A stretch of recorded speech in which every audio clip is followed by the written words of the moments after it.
Jaka mamboy ari mamboy jawa bana Atakizembe Simamboy wadini ankaria wadani Simamboy wadi ankaria wada Simamboy wadi be ankaria wada be Simamboy wadi se ankaria wada se Awase haka biroti Sukabe konda holima mamboy jawo Rewbe konda holima mamboy jawo Mawbe konda holima jawo bana Brisa makina holima Aye kitani le bawo mata Jawono walli jama'o Jawono walli yimbebe Jawono walli sarende Golle moje yimbe halayi Golle moje yimbe halayi Jabanemo Mamboy ari Jabanemo Joma jike ari Ina musodu watayele Ifake wodu watayele Ni mallan na murota ya jube Fenten dunga gidota ya jube Fuladu eske sava Kolda eske sava Shonda eske sava Sonde eske sava Sonse eske sava Nene amina tangari mandi Babe muntaka gari mandi Simamboy wadini ankaria wadani Simamboy wadi ankaria wada Simamboy wadi be ankaria wada be Simamboy wadi se ankaria wada se Ali suwale jallu sunha Sana kulubali mimbe zonde Sire yersi wando zonse Bachimba imfauna ke bama Bachimba imfauna ke bama Jabanemo Mamboy ari Jabanemo Joma jike ari Jabanemo Mamboy ari Jabanemo Joma jike ari Jabanemo Mamboy ari Jabanemo Joma jike ari Ina musodu watayele Ifake wodu watayele Ni mallan na murota ya jube Fenten dunga gidota ya jube Fuladu eske sava Kolda eske sava Shonda eske sava Sonde eske Yangal enemy makoy yangal fip la money yangal gal makoy yangal xol ma fuuf ba ci kaw yangal du mag yow puus makoy yangal yangal gal makoy yangal xol ma fuuf ba ci kaw du ko na fu ne fokk ni moy dogal Mane, ku ko mo moy taw ko ci kaw. Wallahi ngeen ko moom de. C'est bon frère.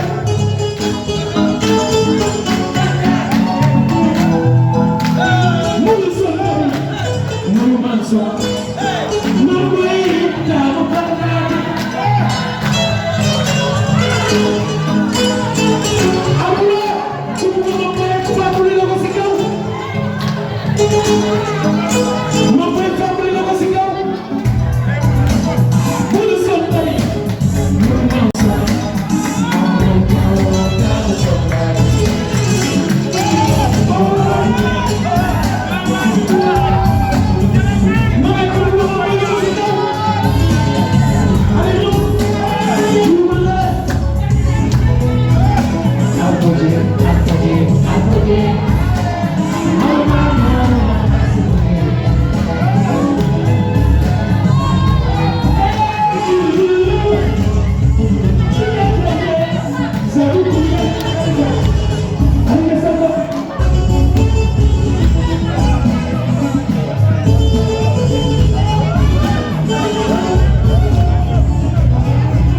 là pour accueillir le directeur des domaines Mame Boye Diao et lui montrer le travail que les femmes ont eu à faire.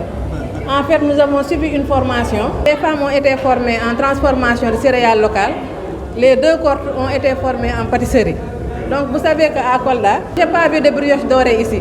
Donc il est temps que l'on diversifie les délices de Fouladou. Il y a beaucoup de pâtisseries qu'on a mis en place. Donc aujourd'hui, notre seul souhait aujourd'hui, c'est d'avoir aussi une autre entité de jeunes filles capables. Si le directeur dit qu'il va aider les femmes à l'autonomisation des femmes, passe par l'entrepreneuriat. Et c'est ça l'entrepreneuriat. Aujourd'hui, tout ce que nous voulons, c'est le bien-être, l'épanouissement et l'autonomisation des femmes. Et il est dans ça. Il est en train de nous suivre. Il est en train de nous appuyer en partenariat avec l'ONFP. Aujourd'hui, la primeur, ce qu'on a aujourd'hui à Kolda, c'est qu'on a 2 produits. Les femmes ont été formées pour transformer le niébé et le manioc. Ça ne se trouvait pas ici. Sur le marché, vous ne verrez pas à Kolda le manioc transformé, encore moins le niébé. Donc aujourd'hui, on nous a formés et le suivi est là. Quand on les a formés, à la fin de la formation, on a demandé à toutes celles qui ont été formées de venir pour qu'on puisse assister à ce suivi. Et c'est ce que le directeur des domaines veut. Il veut qu'on suive les femmes, qu'on suive les jeunes, qu'on ne laisse personne en rade. Et c'est ça cette politique. Nous voulons le développement avec lui. Il aime le développement. Et c'est ça, aimer le développement, aimer son terroir. Parce que le parti politique de Mame Boye Diao, c'est Kolda. Son premier parti politique, c'est Kolda. Son deuxième parti politique, c'est Kolda. Son troisième parti politique, c'est Kolda. Nous l'avons appelé affectueusement Ballo Fouladou. Parce que nous savons ce qu'il est en train de faire. Il n'y a pas que ça, il y a beaucoup de choses. Et il a promis. Et quand le directeur des domaines promet, c'est que demain on verra les résultats. Merci. Bonsoir tout le monde. C'est un plaisir doublé d'honneur de recevoir ici M. Mame Boye Diao, le directeur des domaines, également le président Fabou Ligay, le coordinateur départemental ici, Bon Omar Dia, et aussi l'ensemble des jeunes qui sont là, présents et des femmes. Alors, je vous rappelle juste que nous avons démarré les sessions de formation. Nous avons lancé ici un programme. Donc, c'est un programme qui va enrôler 500 femmes. L'objectif, c'est de former 500 femmes de la région de Kolda. Alors, l'objectif surtout visé, c'est l'autonomisation sociale et économique des femmes du Fouladou. Alors, nous avons démarré avec la pâtisserie, la transformation des céréales locales, ainsi d'autres sessions de formation vont également suivre. Donc, même les opérateurs sont prêts à dérouler les formations. Donc, vraiment, c'est un honneur, doublé d'un plaisir de recevoir ici le directeur de domaine. Et vous dire que également, ça a été très facile pour nous de faire les formations parce que nous avons vu ici des femmes braves, motivées, engagées, dynamiques, qui véritablement veulent avoir les compétences requises pour pouvoir véritablement être autonomes. Vraiment, c'est un honneur de recevoir ici le directeur de domaine. Et nous exhortons également, nous sollicitons auprès du directeur des domaines qui est ici présent, surtout pour un appui en matériel et également en équipement pour les femmes, afin que nous puissions véritablement réussir cet objectif que nous avons, c'est-à-dire assurer l'autonomisation sociale et économique des femmes du Fouladou. Je vous remercie. J'ai toujours l'habitude de dire aux femmes que vous êtes chez vous. Le CEDAF est une structure de femmes, donc vous êtes chez vous. Et pour les jeunes filles, les jeunes femmes, je vous encourage en tout cas à persévérer. Vous avez reçu une bonne formation. J'en profite d'ailleurs pour saluer le partenariat que notre ministère a avec l'ONFP, qui s'est chargé de vous former. Donc, je salue vraiment l'initiative. Je tiens en tout cas à encourager votre leader, Monsieur Mame Boye Diao. Je lui dis vraiment que c'est une bonne initiative. Nous, c'est ce que nous voulons. Vraiment des mécènes qui accompagnent la formation des femmes, qui vraiment soutiennent l'autonomisation de la femme. Et ça contribue à l'atteinte des objectifs du développement durable. Donc, en tout cas, je vous encourage et je souhaite que Dieu vous donne vraiment tous les moyens nécessaires de multiplier et de former encore, de soutenir vraiment l'autonomisation de la femme. Merci.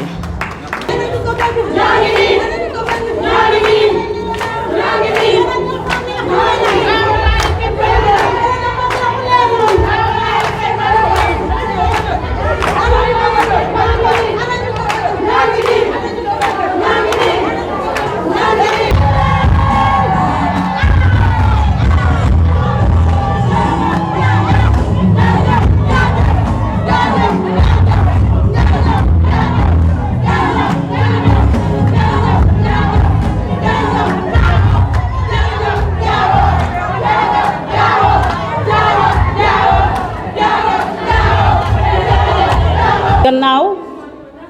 bi ma sante yàlla julli ci yonent bi sallallahu alayhi wa sallam di leen yéene juróomi baat yi nga xam ne lislaam loolu la ñu jagleel mooy asalaamu aleykum wa rahmatulahi taala wa barakaatu. ñu ngi leen di nuyu yéen ñëpp seen tur ak seen sant muy délégation bi ki ci gën a mag ba ki ci gën a tuuti xam naa amul ko gën a tuuti waaye nag ñu ngi koy nuyoo façon c'est une façon de dire de parler. DG sa njaboot baa ngi nii DG sa njaboot baa ngi nii say soppe yaa ngi nii say avocat de défense ñu ngi nii loo wax loolu la ñuy wax nga xam ko nga ñàkk ko xam nga dégg ko nga ñàkk ko dégg xamal ne say avocat yaa ngi nii toog ndax tey sa xeex yëpp dégg nañ ko ak a neexoo ma yoroon fii vidéo fi nga doon wax ne yow lu tax nga dugg ci politique donc bugg sa gox bugg sa askan bugg say jigéen bugg say sœur moo tax nga jóg di naan yaa ngi politique donc ñun tamit amuñu beneen njukkal lu dul fi nga teg sa tànk boo ko teggee même bu motulee dinañ ko fa jéem a teg ndax ñu mën a dem yaa ngi jéem a suqali Kolda tey dañu ne bassin arachidier ñun dañu naan bassin agricole Kolda façon bu ne jéem na ko façon bu ne jéem na ko léegi nag ñun tamit dañoo jël relève ne dañ koy jàppale ndax siggil ko ndax li muy xeex day fekk nag ñun tamit loxo borom fekk ci tey boo ne yaa ngi suqali Kolda te ñun suñu loxo newu ci du feeñ lépp lu ñu lay laaj yaa ngi koy jéem donc il faut boo siggee boo gestoo nga gis ñu ñun tam nga mënoo am ñu mun laa encourager nga dem te di nga dem incha allah rabbi.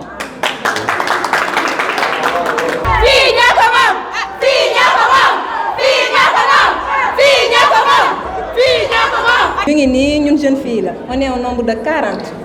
on est formé en 20 jours en 2 groupes groupe bu nekk 10 jours nga def durant ces 10 jours yooyu jot nañ def ay réalisation yu bëri mun tey defar nañ ay croissant defar nañ ay gâteau defar nañ ay biscuits defar nañ ay fataaya complet defar nañ ay pizza defar nañ macha allah bu ñu ne dañuy lim tey duñ fi jógee lépp lañ defar daal lu ñu cité rek juum déjà tey Kolda dama ne amul brioche boo demee ci dëkk yëpp mën na am nañ brioche sauf ba mu des ñun xoolal xale yi ñoom ñëpp ay xale ndaw lañ ay ndaw tey ñu engagé wu ñu ne lu tax duñ jox Kolda loo xamante ne moo fi manqué ñu am ONFP qui est là ñu interpellé ñu ñëw vers eux ils nous ont formés en pâtisserie macha allah et madame Danfa aussi merci de passage. loolu bu weesoo ñu ngi lay ñaax nga jàppale ñu ci ay matériel ak local nga jàppale ñu encore ci fond boo xamante ne dañuy débuter tey bëgg nañ doon les cordons bleus du Fouladou bëgg nañ koo doon ci doon boobu nag bëgg nañ nga teg ci say loxo nga jàppale ñu ndax liggéey pâtisserie du lu yomb tey croissant bu ñu defar nii balaa ñi ciy pare dee nañ te xaalis la laaj torop mu ngi nii ñun ñoo ko defar macha allah te ay xale yu ndaw ñoo ko defar xale yu dynamique ñu gëm seen bopp loolu nag kon ko yàlla def na ni yaa ngi suñu kanam i ko nii la duwaa jaabi dafay ni duwaa jaabi moo benta i la duwaa be jaabi la le ale akale ba moo ñaatu tey yaa ngi suñu kanam ñu ngi lay ñaan nga jàppale ñu ci lu ñu jot a cité yooyu de passage aussi ñu ngi remercier suñu chef de village Mariama Diawo ak jeune dame yëpp di féliciter ñëpp aussi macha allah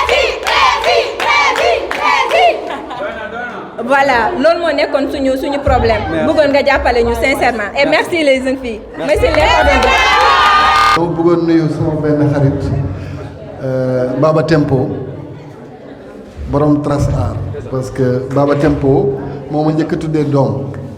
te tey am naa presque 50 turando donc puisque moom moo xàll yoon bi te maa ngi gis ay logoom ay yooyu il faut ma wax ko donc c'est un ami et je l'encourage dans ce qu'il est en train de faire avec toutes les organisations qui sont en train de se battre au niveau média local pour jéem a fësal li Kolda di liggéey donc may tàmbali nag di nuyu ki ñu dalal fii mooy madame Faye l'administratrice de la CEDAF c'est un centre bu nga xam ne yàgg nañu xamante maa ngi koy tooñ di ko naan géej naa la dégg donc dama teg ni problème amatul quoi xëy na loolu la mais ma porte vous est toujours ouverte parce que lii lépp lu jëm ci encadrer jigéen yi di leen jox ay jumtuwaay yi tax ba ëllëg ñoom ñu mënal seen bopp loolu dafay suqali koomu réew donc dina suqali walla suñu koomu gox te yow nga bokk ci ñi ciy liggéey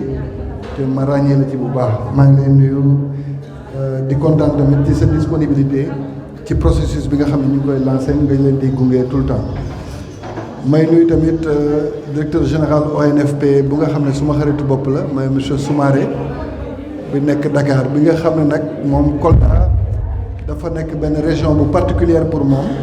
ndax suma diggante ak moom boole ci nag mu teg ci antenne Kolda bi suma benn rakk bi nga xam ne yaakaar naa bi ma koy xam mu ngi woon Université Saint-Louis nekkoon président association assez propre donc loolu yàgg na mais un garçon brillant et posé bettu ma nag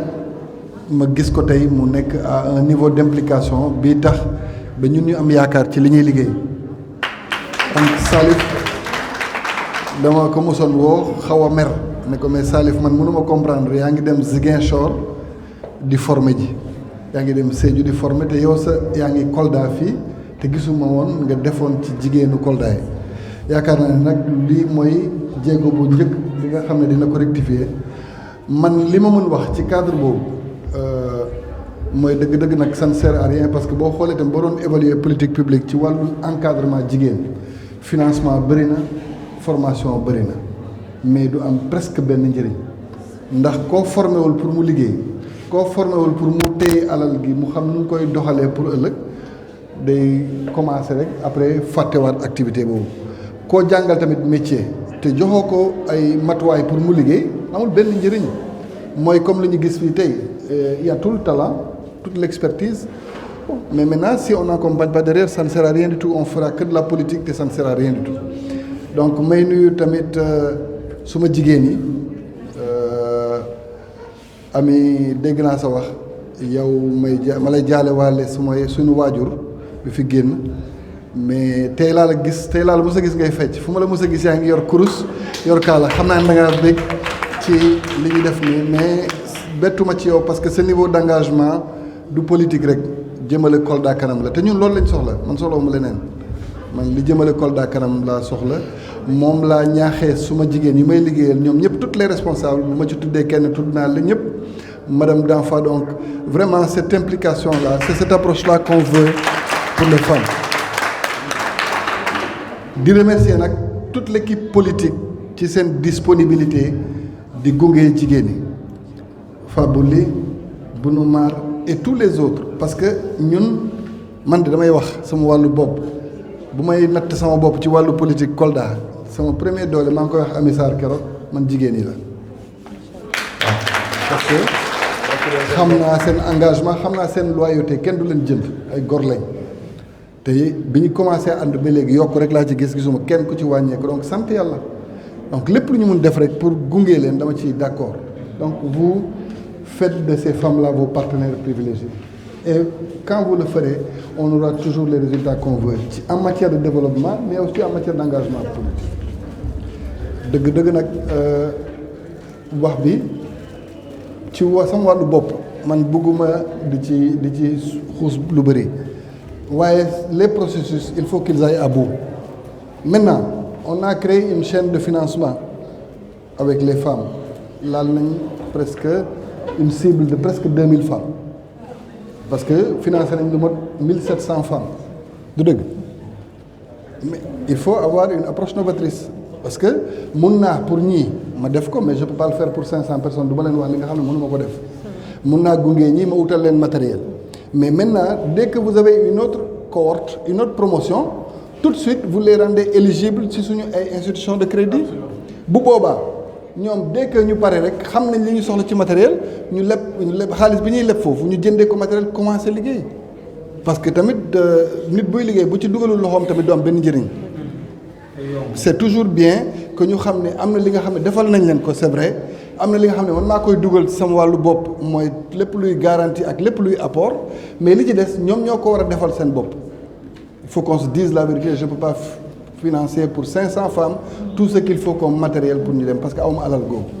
li ma am mooy yéene li ma am mooy outils yu mel nii indi ko donc ñii nii j'ai pris l'engagement Salif bu mu ñëwee Dakar dafa doon wër Sandaga rek wër marché Dakar yëpp di xool ay matériel di jël ay prix di ma laaj di ma woon donc c'est vous dire que balaa ngeen koy wax jotoon naa ci wax ak moom mu ngi ciy engagé wu parce que c'est un projet bu nga xam ne bu réussir rek réussitam la donc ñun li ñu war mooy gunge njiitu réew mi gunge gouvernement mënul motal lépp njiitu réew mi mënul motal lépp mais l'engagement local chaque fois que mu am il faut que ñu continuer ko donc vraiment si demain vous avez une promotion de 100 personnes je les accompagne tout de suite pour tout ce qu'il y a comme condition de formation si vous en avez 200 même chose ça c'est mon engagement personnel vraiment il faut les former et leur donner les outils de travail comme vous dites xam nga neexut a wax mais dëkk bu nga xam ne parfois boo amee gan ci yenn heures yi mënoo ko utal sax lekk bu normal c'est pas parce que mënuñu ko mais créé wuñu institution yi nga xam ne mën nañ ko def donc y en a qui savent faire de la pâtisserie y en a qui savent cuisiner y en a qui savent faire de la transformation de céréales nañ leen mettre dans les conditions ñu liggéey ngeen baal ma sama kàddu da ciy bëri toujours parce que man lépp lu jëm ci luy suqali suma gox dama ciy sawar donc je vous encourage tous je remercie tout le monde li ci des nag mooy continuer le processus il faut que ñu xam dans un an ce que ça devient il faut pas avoir peur d'échouer aussi parce que mun nga jéem nga jël li ñuy wax intempérie mun am mu yàq sa liggéey bu njëkk mais bul xaddi da ngay continuer waat ñefe ko utiwaat ñi lay dimbali ñu continuer donc ak nu mu munti demee rek il faut que ñu nangu continuer loolu liggéey boobu léegi Salif aussi a donné une très bonne idée ces femmes que tu as formées pouvaient être des pionnières maintenant c'est pas le métier seulement xam nga ñoom jàng nañ nu ñuy defee transformation mais jànguñu nu ñuy former nit te loolu métier la donc pour taxaw di wax ci mbooloo di wane loolu yëpp dañ koy jàng donc s'il faut former d'éventuels talents dedans à être des formatrices après on les encadre pour que tout ce qu'il y a comme opportunité au niveau local bu ñëwee ñoom ñu mun ko exécuter c'est une bonne chose donc voyez tout ça ensemble et on les encadre et on accompagne ci lay tëjee waxtaan bi kontaan nag ci dalal gi ngeen ñu dalal may ñaan yàlla nag lii nga xam ne ku nekk ci yéen bàyyi na këram ñëw formé wu nangu tamit impliqué wu ci lu mel ni mu bañ a nul ci li jëm ci dundu boppam ak ci li jëm ci koomu dëkk bi donc moi je suis derrière vous def nañ ko ci wàllu financement def nañ ko ci wàllu ay joxe nañ fi ay matériel pour ay jigéen di ko mun louer ay chaise ay bâche ay lu ne donc lii tamit il faut ñu dugal ci suñu loxo te dinañ ko def bu soobee yàlla maa ngi leen di sant bu baax di leen gërëm